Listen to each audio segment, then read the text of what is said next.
सोचिए सोचिए कितने सारे लोग उस दिन खड़े होंगे परमेश्वर के आगे और वो उनसे सवाल करेगा कि क्या किया,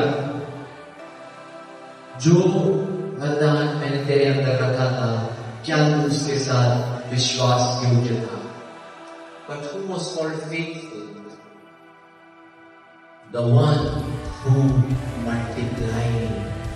If you are thinking that just maintenance is enough, wrong. You are not being faithful.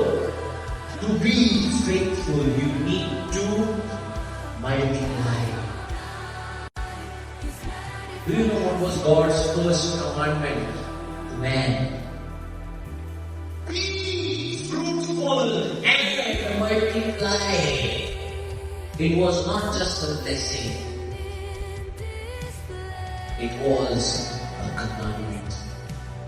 Genesis chapter 1, verse 28. And God blessed them. The Amplified says, you know what the Amplified says?